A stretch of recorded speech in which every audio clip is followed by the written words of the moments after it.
본문에 보시면은 파수꾼이란 말씀이 나옵니다. 파수꾼.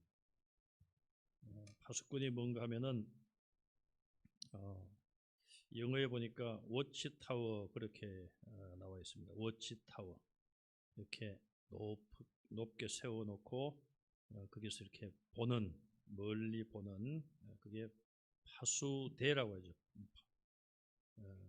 근데 이 파수꾼이 영어로 워치타워인데 이건 사람을 의미하고 있어요. 사람을 거기서 보는 사람, 높은 곳에서 이렇게 잘 살피는 사람. 군인 용어로 말하면은 보초병, 보초 서는 사람 그런 뜻입니다. 파수꾼 하면 여러분 좀 비슷한 말 들어본 적이 없습니까? 파수대 보셨어요? 여호와의 증인에서 나오는 잡지예요. 제가 보니까 역사가 한 130년 되었다고 하는데 보면 막 그림이 막 좀 만화 같은 그런 표지 그림에다가 파수대라고 합니다. 제가 찾아봤더니 파수대는 뭐고 파수꾼은 뭔가 봤더니 파수꾼은 단수고 단수 한 명 말하는 거고요. 파수대는 파수꾼의 복수형이래요. 여러 사람들. 오늘 본문을 크게 세 부분으로 나누어 보면은 첫째는 1절에서 6절까지 파수꾼의 사명에 대해서 말씀을 하고 있습니다. 하나님께서 에스겔을 통하여서 이스라엘 백성들에게 전하라는 그 말씀인데 파수꾼을 비유적으로 하나님께서 말씀을 했어요. 2절 하반절에 파수꾼이 나오죠. 그 밑에도 파수꾼에 대한 말씀들이 계속 나오는데 파수꾼의 사명이 무엇인가? 본문 2절, 3절, 4절, 6절에 보시면은 칼이 땅에 임한다. 임한다는 말은 온다는 이야기죠. 어디서 출발해서 어디에 임했다, 어디에 도착했다 그런 뜻이에요. 자, 칼이 땅에 도착했다. 무슨 뜻일까요? 외국의 군대가 칼을 들고 이스라엘을 공격하려고 쳐들어왔다 그 말이에요. 그게 칼이 땅에 임했다. 거기 2절에 보시면은 내가 칼을 한 땅에 임하게 한다 하자. 여기 내가는 하나님을 말씀하죠. 하나님께서 다른 어떤 이방 나라 군대를 일으켜서 이스라엘의 어떤 한 땅에 임하게 했다고 하자 그 말이에요. 즉 적군이 전쟁을 일으켜 이스라엘을 쳐들어왔다 그 말입니다. 그러면은 이 파수꾼은 전쟁과 관계가 있죠. 그래서 지금도 그런 나라들도 있고 그렇지 않은 나라들도 있습니다만은 지금 우리나라는 북한과 딱 분단되어 있으며 휴전선 155마일, 155마일. 휴전선이 동쪽 끝에서 서쪽 끝까지 쫙 있습니다. 6.25 전쟁 전에는 휴전선이 아니라 뭐였어요? 38선이죠. 38선. 38선으로 딱 나눴었는데 6.25 전쟁을 통하여서 동쪽은 조금 올라갔나요? 38선에서 좀 올라가고 서쪽은 조금 내려가고 어쨌든 휴전선이 지금 딱 나뉘어져 있습니다. 휴전선을 중심으로 남과 북으로 나눠져 있습니다. 그래서 군인들이 양쪽에서 우리 국군과 또 북한군이 각각 그 경계선을 지키고 있어요. 뭐 유럽 같은 나라는 그렇게 이 나라의 경계가 뭐 이렇게 있습니다만은 그렇게 엄하게 하지 않는다고 하죠.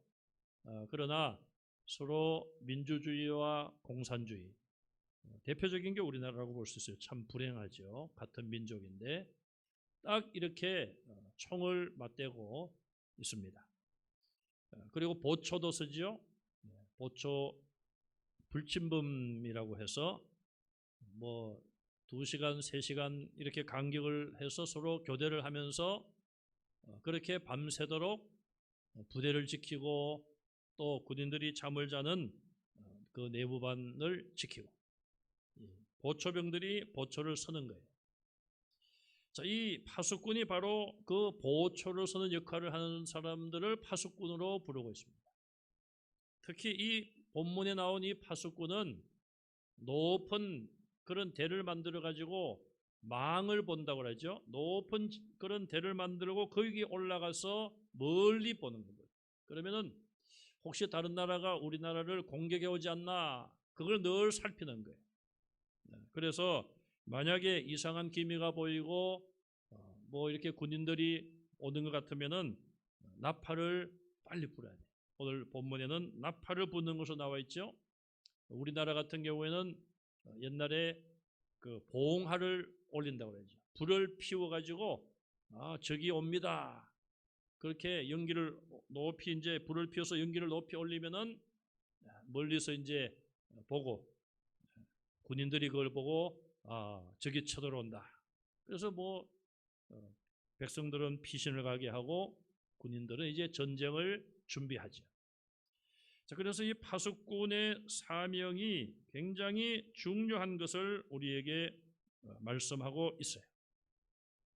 제가 역사를 뒤져봤더니요, 1983년 6월 19일 날 문산에서 아주 무서운 일이 일어났습니다. 뭔지 아세요? 여기 요즘 그 문산 천 옆에 코스모스를 막 심어놔가지고요, 아주 아름다워요. 아직도 못 가보신 분 있으면 가보시기 바랍니다. 저도 며칠 전에 가봤는데 거기 조금 올라가면은 다리가 하나 있죠. 무슨 다리예요? 이멀교. 예. 이멀교 밑에 저기 이제 임진강으로 해서 바다로 뭐 임진강으로 이렇게 해가지고 무장공비 세 사람이 물속으로 아마 잠수복을 입었는지 물속으로 탁 침투를 하다가 그날따라 초자 보초병이 보초를 섰어요. 초자니까 다 살았죠. 그래서 다리 밑에서 뭐 소리가 이상한 소리가 나니까 보통 훈련이 잘 된 사람들은 누구냐 뭐 암호 대라 이렇게 뭐 이렇게 할 텐데 이 병사가 겁이 나니까 무조건 그냥 다다다닥 쏘고 술탄을 던지고 그래가지고 나중에 보니까 시체가 2개가 물에서 떠오르고 그런데 나중에 이렇게 이렇게 같이 연결을 해가지고 하는데 잘린 부분에 있는 걸 보니까 한 명은 다시 북한으로 이제 아마 강을 통해서 도망간 것으로 추정이 된 그런 사건이 벌어졌어요. 지금 광탄중앙교회 시무하는 김대호 목사님 우리 교회 계실 때 이야기를 들어봤어요. 학교 가다가 보니까 뭐 가만히 있다기로 뭘 덮어놨더래요. 이물교 옆에. 그래서 저게 뭔가 했는데 나중에 집에 가서 보니까 뉴스에 간첩이 이제 무장공비 2명이 죽었다고 실탄을 얼마나 이 병사들이 놀래가지고 쏘았는지요? 2,000여 발을 쐈대요. 2,000발 이상을. 그때 문산에서 주무시던 분들 잠 안 깼습니까?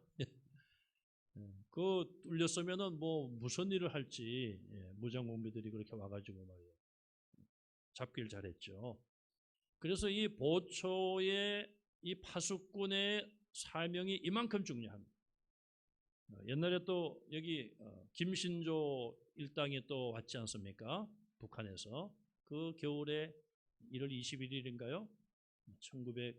1970년인가요? 그 무렵에 그 저쪽 저기 저 어디입니까? 초립골 거기 가면은 그 안에 그 위에 산으로 그렇게 오다가 산에서 나무하러 간 청년하고 딱 마주쳤대요. 그래서 죽이려고 했는데 회의를 했다는 거예요. 무장공비들이 죽이면은 땅이 얼어서 파묻을 수가 없으니까 이 들킨다. 살려주자. 그 대신에 아주 그냥 협박을 한 거죠. 너 살려줄 텐데 만약에 신고하면은 우리가 잡히더라도 다른 무장공비가 와서 너희 가족들을 다 죽일 거다. 그래가지고 그냥 협박을 하고 놔줬어. 형이 기다려다 나오니까 동생이 올라가다가 그 모습을 보고 동생까지 잡힌 거예요. 그래가지고 기적적으로 살아가지고 신고를 했지 않습니까? 그래서 그때 아마 몇 시간만 늦었어도 청와대가 습격을 당했을 거예요. 종로경찰서장이 죽고 했는데 우리가 이 참 파수꾼 보초가 얼마나 그 사명이 중요한가. 그 사람이 뚫리면은 뭐 전쟁에서 그냥 선제 공격을 당하고 준비도 없이 그런 공격을 당할 수밖에 없는 거예요. 그래서 이 파수꾼은 그런 이상 징후를 보면은 나팔을 불어요. 나팔도 조그맣게 불면 안 되죠. 그냥 힘을 다하여 그 소리가 들리도록 그렇게 나팔을 불러서 자기 군인들이, 자기 아군들이 준비를 하고 또 자기 나라 국민들이 피신을 가도록 해야 되는 것입니다. 자, 이렇게 파수꾼은 결국 오늘 본문에 보면은 선지자가 이 사명을 감당해요. 하나님이 보내시고 하나님이 주시는 말씀을 가지고 순종하여 가서 파수꾼의 역할을 해야 되는 것입니다. 자, 오늘 우리는 성도로서 이 시대의 파수꾼의 역할을 해야 돼요. 참 이 시대가 어떤 시대인가 우리가 한번 보십시오. 자, 우리가 하나님을 안 믿는 사람들과 똑같이 그냥 이 코로나 전국 때문에 그냥 짓눌리고 마음의 두려움을 가지고 있고 그렇게 살아서 안 됩니다. 그렇다고 해서 또 뭐 아무데나 뭐 활보하고 다니란 말씀이 아니라 우리 마음속에 지나친 두려움을 버리고 하나님을 의지하는 강하고 담대한 믿음으로 무장해야 되고 우리 주변에 그런 분들이 많잖아요. 그런 분들에게 용기를 우리가 줘야 되고요. 참 격려를 해서 함께 이걸 이겨나가야지 같이 그냥 겁내고 두려워하고 벌벌 떨고 그런 모습이 아니라 우리가 영적인 파수꾼으로서 정말 이 시대에 하나님이 내게 주신 사명이 무엇인가 그 사명을 우리는 한 번쯤 생각해야 돼요. 너희는 세상의 빛이라 소금이라고 말씀하셨잖아요, 예수님께서. 그럼 그 의미가 뭘까?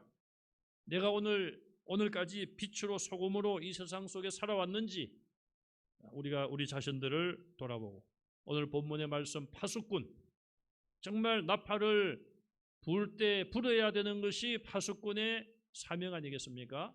나팔을 크게 불어서 정말 자기 아군에게 알리고 자기 나라를 구하는 그런 큰 사명이 있는데 우리가 복음의 나팔을 불지 아니하고 가만히 있다면은 주님의 말씀을 불순종하는 것이 될 것입니다.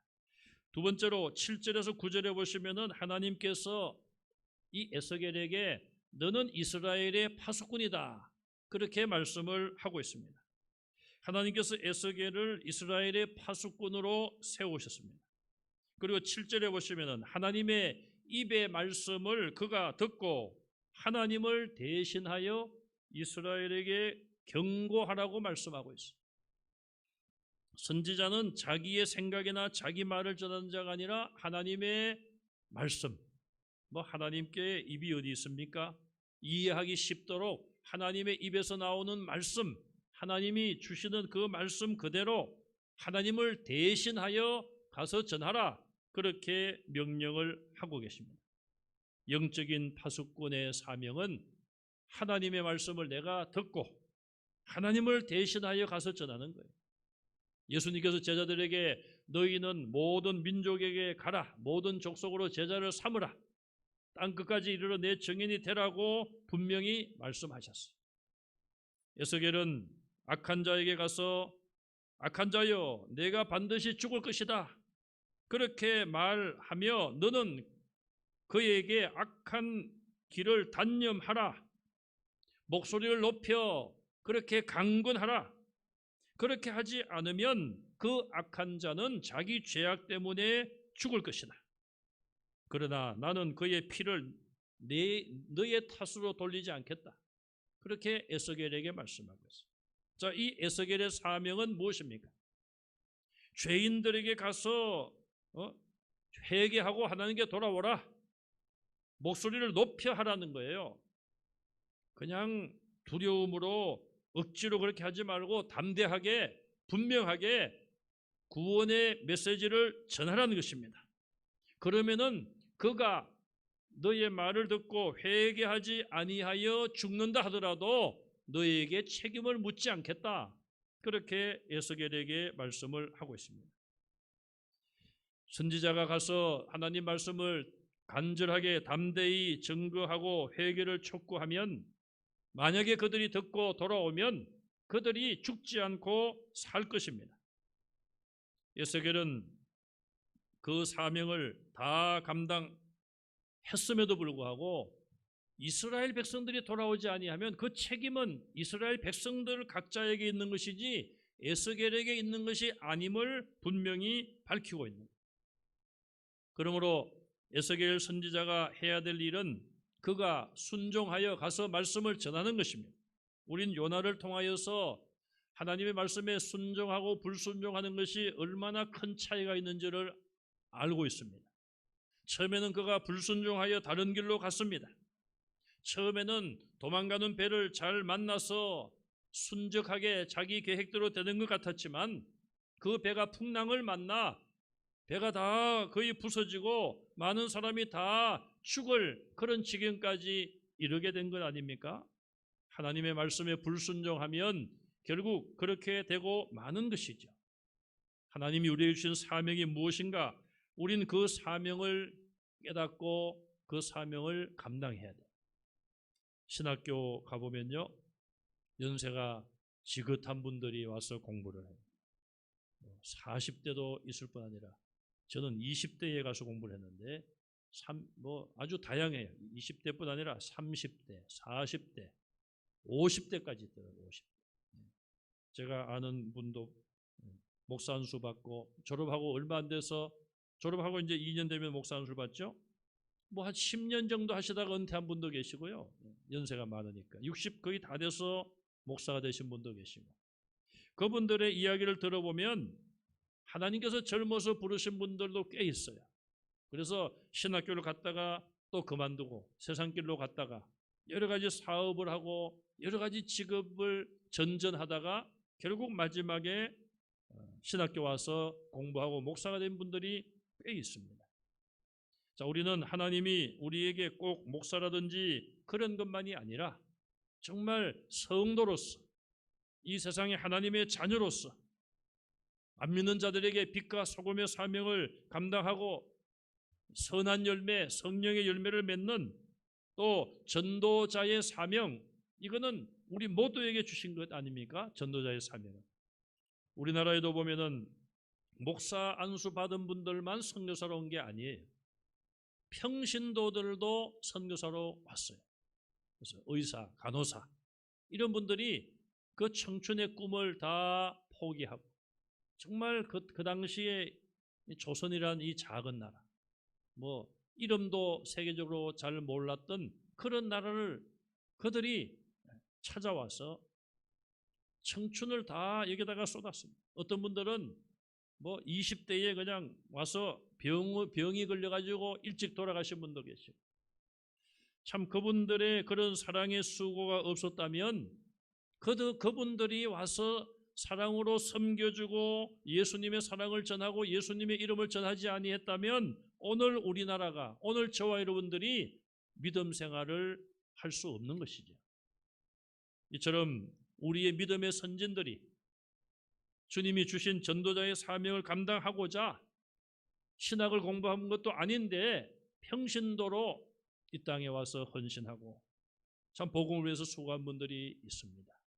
우리는 그분들의 아름다운 본을 바라보면서 내가 있는 자리에서 정말 최선을 다하여 에스겔이 이스라엘의 파수꾼이 된 것처럼 이 땅에 이 민족의 파수꾼이 되는 여러분들이 되시기를 간절히 바랍니다. 뭐 우리가 그렇다고 해서 저 휴전선에 가서 군인들처럼 지키라는 게 아니잖아요. 우리는 영적인 파수꾼이에요. 영적인 파수꾼. 영적으로 지금 어느 때인가, 지금 우리가 어떻게 살아야 될 때인가, 그것을 우리가 먼저 깨닫고 그것을 모르는 자들에게 가르쳐야 되지 않겠습니까? 세 번째 10절에서 20절까지 보시면은 의인과 악인에게 주시는 말씀이 각각 나오고 있습니다. 본문 10절에 보시면은 포로로 바벨론에 끌려간 이스라엘 백성들, 그들은 지금 절망하고 좌절하는 말을 하고 있어요. 지금 자기들은 하나님의 심판을 받아서 우리가 지금 이게 사는 것이냐 죽은 것과 마찬가지다. 하나님이 우리를 완전히 다 그냥 버리시고 다 잊어버리셨다. 그렇게 낙심하며 좌절하고 있습니다. 그러나 하나님께서는 에스겔을 통하여 말씀을 11절에서 하십니다. 나는 악인이 죽는 것을 기뻐하지 않는다. 악인이 그 길에서 돌이켜 떠나 사는 것을 기뻐한다. 이렇게 말씀하고 있어요. 지금 너희들이 포로로 잡혀가고 내가 너희를 버렸다고 그렇게 말하고 있지만 너희들이 지금 그런 상태로 살다가 죽으면은 악에서 떠나지 않고 살다가 죽는 것이다 이 말이에요. 나는 너희들이 악인으로서 죽는 것을 기뻐하지 않는다 이 말입니다. 이 말은 너희가 빨리 믿음의 자리로 돌아와라. 믿음의 자리로 돌아와서 절망과 좌절의 자리에서 나와서 믿음의 자리로 와라. 올 것을 초청하고 있습니다. 악인이 그 길에서 돌이켜 떠나 사는 것을 기뻐하노라. 우리는 요나 선지자를 통하여 하나님의 이런 마음을 알 수 있죠. 요나가 가서 3일 동안 돌아다니는 그 먼 성에서 니느웨 성에서 40일이 지나면은 하나님이 이 성을 멸망시키십니다. 그렇게 선포하지 않았습니까? 그리고는 성이 망하나 망하지 않나 기다리고 있어요. 멀리서 망할 날만 기다리고 있는데 40일이 되었는데 망하지 않아요. 그때 요나가 막 분노하지 않습니까? 하나님, 이러시려고 저를 보냈습니까? 왜 내 말대로 안 됩니까? 내가 지어낸 말이 아니라 하나님이 주신 말씀대로 했는데 왜 그대로 안 되는 겁니까? 왜 이 이방 나라를 멸하지 않습니까? 하나님께서 맨 뒤에 마지막으로 말씀하셨죠. 이 요나야, 너는 박능쿨 하나 때문에 그렇게 기분이 좋았다가 나빴다가 그러냐. 나는 이 성에 있는 12만여 명의 생명을 사랑하고 여기는 가축들도 많이 있느니라. 이처럼 하나님께서는 이방인이라 할지라도 그들이 멸망하고 하나님의 심판으로 죽는 것을 기뻐하지 않으시는 거예요. 그래서 그들이 요나의 말을 듣고 금식하며 회개하며 베옷을 갈아입고 그렇게 할 때에 하나님께서 그들의 회개를 받으시고 심판을 취소하신 거예요. 40일 지난 후에 멸하시겠다는 그 하나님의 계획을 돌이키신 거예요. 죄인이 돌이키시면 하나님의 심판도 돌이키시는 것을 믿으시기 바랍니다. 자, 먼저 악인에게는 뭐라고 말씀을 하라고 하십니까? 악인에게 복음을 전하고 악인에게 파수꾼이 회개하고 돌아올 것을 강건하여 그 악인이 그 말을 듣고 하나님께 돌아오면 그는 살 것이다 이 말이에요. 악인이 죽는 것을 기뻐하지 않고 악인이 돌이켜 하나님 악에서 떠나 하나님께 돌아와 사는 것을 하나님이 기뻐하시기 때문에 악인이 회개하면 그가 지은 죄가 있다 할지라도 하나님은 다 용서하시고 그가 회개하는 것을 기쁘게 보시고 살려준다는 말씀입니다. 반대로 악한 자가 복음을 듣고도 에스겔의 말씀을 듣고도 회개하지 아니하고 믿음의 길 하나님께 돌아오지 아니하면 그는 결국 죽을 수밖에 없고 멸망받을 수 없어요. 멸망받을 수밖에 없어요. 그러면은 그 악인은 멸망을 당하고 반면에 그 악인이 죽는 것에 대하여 에스겔에게 책임을 묻지 않으시는 거예요. 왜? 에스겔은 자기의 사명을 다 했기 때문에 그런 거예요. 두 번째, 의인에게 주는 말씀이 있습니다. 의인에게는 어떤 말씀을 주십니까?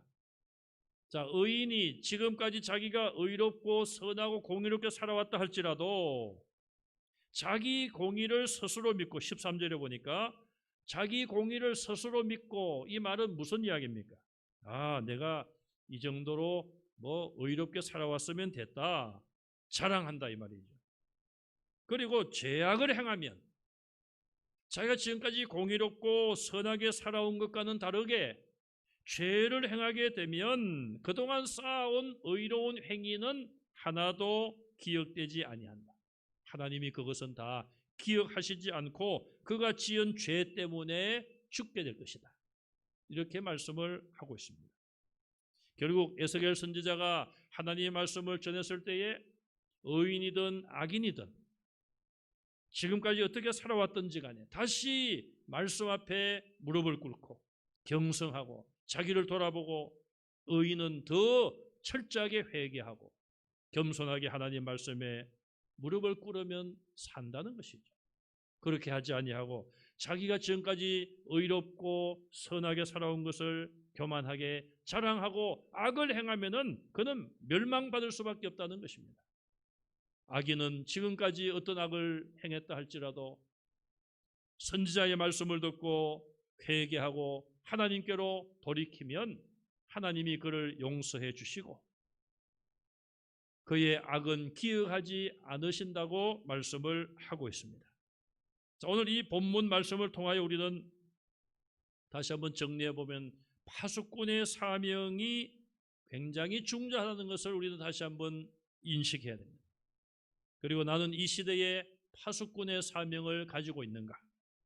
생명을 살리는 이 귀한 사명, 다시 한번 우리가 회복하고 결국 그것은 전도에 힘쓰는 것입니다.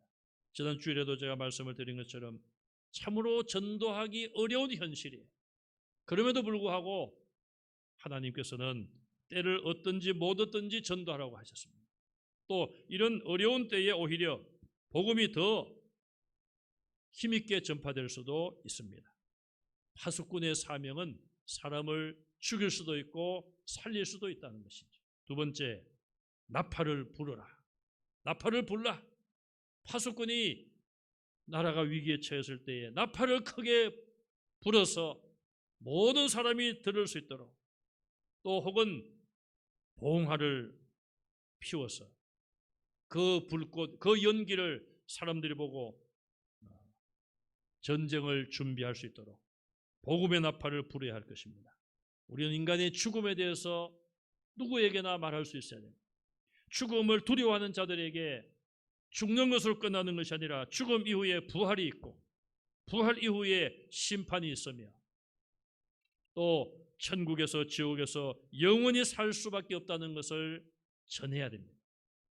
그리고 우리는 의인들을 향하여 더욱 의롭게 하나님 말씀대로 살라고 우리는 권면하고 격려해주고 또 칭찬해주고, 반대로 악한 자들에게 11절 말씀처럼 돌이키고 돌이키라. 잘못된 방향으로 가다가 돌이키고 돌이키라. 진정한 회개, 완전한 회개, 철저한 회개를 우리 자신들이 먼저 하고 또 그것을 권면하는 성도들이 되시기를 간절히 바랍니다. 돌이키는 것은 방향을 바꾸는 거 아닙니까? 자동차를 타고 가다가 이리 가면은 방향이 반대로 가는 거예요. 부산을 가야 되는데 저기 그냥 강원도 쪽으로 자꾸 올라가서 되겠습니까? 그러면은 내비게이션에 있는 아가씨가 뭐라고 그럽니까? 이 길로 계속 가면은 점점 멀어집니다. 목적지가. 빨리 유턴을 해야 돼. 100m 가서 유턴하십시오. 그럼 빨리 가서 유턴을 해야 돼요. 방향을 돌이켜야 돼요. 그렇게 해야지만 목적지에 갈 수 있습니다. 우리의 목적지는 하나님 나라입니다. 하나님 나라 가기까지 하나님 나라에는 나를 위하여 십자가에 피 흘려 죽으신 예수님이 계시지 않습니까? 그 주님은 제자들에게, 우리에게, 모든 민족에게 복음을 전하라고 했어요. 이 시대에 파수꾼의 사명을 감당할 것을 명령하셨고 또 오늘 우리가 그렇게 하기를 원하고 계십니다. 이 시대에 파수꾼의 사명을 감당하는 우리 모든 성도들이 되시기를 주님의 이름으로 축원합니다.